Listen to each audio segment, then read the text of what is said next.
leen di nuyu waa Baol Times di nuyu waa Sénégal yëpp di ziar nit ñi aussi ci weeru koor bi di ñaan yàlla suñu borom mu may ñu kooru jàmm maa ngi leen di fay bu baax a baax. D'accord léegi Aymérou Ndiaye est-ce que mën nga def benn présentation par rapport à ce parcours? Alors moi oui, effectivement je suis le président du mouvement Dekkil Diourbel, donc avec le slogan Defe Nenen. Donc vraiment la rupture quoi, il faut qu'il y ait un changement de paradigme. Maintenant je suis également j'étais le directeur de campagne de la coalition Aly Ngouille 2024 jusqu'à hier où j'ai décidé de démissionner de cette fonction et puis voilà là où nous en sommes aujourd'hui. D'accord. Alors léegi est-ce que mën nañ xam par rapport à campagne bi actuellement fan ngeen ci tollu instant bi nii. léegi ñu leen depuis bi campagne bi commencé alors yéen ngi woon ak Aly Ngouille. Waaw c'est vrai que depuis parrainage yi le mouvement Dekkil Diourbel a soutenu le président Aly Ngouille ce support qu'on lui a apporté c'était sur la base d'un consensus waxtaan ak moom ba tënk ñu teg ni dafa am un programme mu am une vision ñu adhéré ci loolu doon ci ànd ak moom di ko jàppale. Maintenant dem nañ ba ci jeexital bi organiser wu nañ ba def benn comité électoral à Diourbel boo xamante ni man maa nekkoon coordonnateur Thierno Kandji bi en même temps directeur de campagne de la coalition, mais dañu jékki-jékki mu am un silence radio, donc les interpellations se faisaient d'une part et d'autre, mais malheureusement on n'avait pas quelque chose qui nous permettait de pouvoir apporter des réponses par rapport à ce silence bi nga xamante ne mu ngi am depuis le siège donc ci la coalition. Il y avait également un coordonnateur régional, notamment Khadim Silla, donc qui était le coordonnateur, ou bien qui est le coordonnateur régional, je ne sais pas exactement ce qu'il a prévu de faire ou pas, mais man ak ñi may àndal comme dañuy dox ci ay principe ay nit aussi ay kilifa doo leen dajale ñu toog waxoo leen dara, et pour quelqu'un qui se dit être un politicien ba pare mu envisager dem campagne et que c'est pas une première, même bu fekkente ne c'est la première fois muy dem ci bannière boppam da doon ànd ak yeneen leader politique dans leen supporter, notamment APR, le président sortant Macky Sall. Donc bu ñu toogee ba à la veille des élections nit ñëpp di jóg di campagne amuñu benn nouvelle, ñun dafa tey suñu xel te jotoon nañ def déclaration, et heureusement pour nous le mouvement Dekkil Diourbel a toujours dit que le jour où candidat bu ñu soutenir retourne sa veste, nous également on va retourner la nôtre. Donc partant de ce fait, on a compris que il y avait un problème d'organisation, voire même un problème de manque de respect total, et sur cette base on ne saurait l'accompagner ci élection yi, quitte à ce que ñu décider toog bañatee ànd ak kenn. Donc loolu moom moo waral ñu retenir, parce que à la veille dañu toog ba démb ñu wax ñu ne ñu président Aly Ngouille doit venir à Diourbel. J'ai été interpellé, ils ont amené des moyens et tout,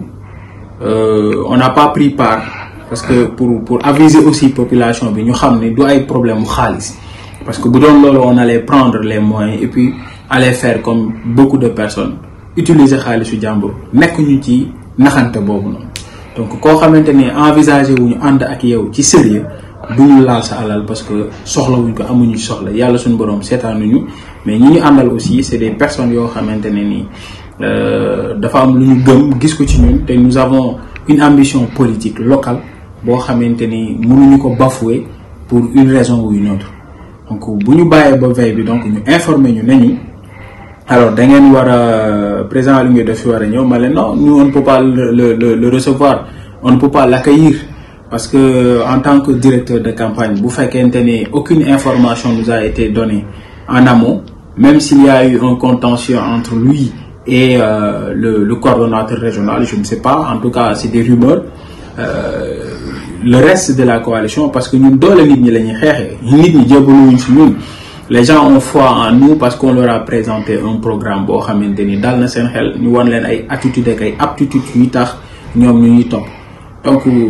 on est rentré dans la politique pour soutenir, comme on le dit, gérer les affaires de la cité. Maintenant tous les candidats yi nga xamanteni ni japp nañ né mën nañ apporter quelque chose à Diourbel, parce que moi je dis ma ville d'abord, su fekkente ne mën nañ jàppale la population diourbelloise, notamment le quartier Thierno Kandia en priorité, dinañ leen ànd ak ñoom ci loolu. Koo xamante ni nag mën nga ko mais sa façon bi ngay doxee dafa bokkut ak suñu ay principe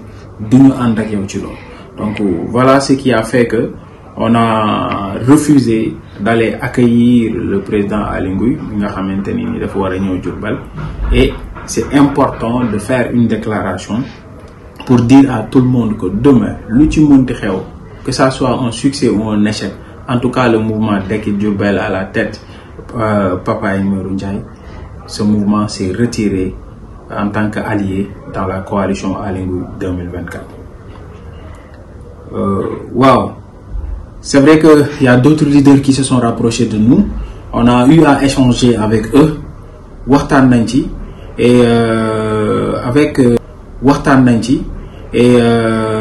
avec le mouvement et la base, on a décidé de soutenir la candidate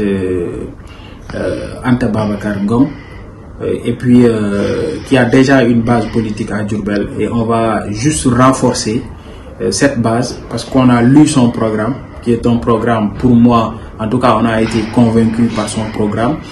par son mindset, et puis comme on a l'habitude de dire, par personne interposée d'où on a été la voir, la rencontrer, on a échangé sur beaucoup de points. Donc pour le moment, pour le reste des élections, c'est ça qu'on a prévu de faire, en tout cas accompagner ARC, donc pour le programme de la candidate Anta Babacar, qui est la seule candidate d'ailleurs de ces échéances. Et c'est important, et c'est là où moi j'attendrai tous les Sénégalais, parce que généralement tous les politiciens ont tendance à dire oui, on a besoin des jeunes et des femmes pour développer ce pays. Maintenant, si on a une jeune femme, pour moi déjà on a la pièce manquante donc du puzzle, et je pense que c'est un profil idéal pour enfin donc sortir les Sénégalais donc de cette galère qui a assez duré pour moi. À l'occasion, je remercie mes camarades, je remercie également toutes les personnes qui sont derrière moi, donc dans ce mouvement Dekki Diourbel, de par leur patience et leur confiance en tout cas, et on a prévu dans la semaine d'organiser un très grand événement avec la participation de plusieurs personnes, et à la fin on va faire une caravane pour vraiment faire le tour de Diourbel, pour montrer aux gens que les donnes ont changé, la cloche a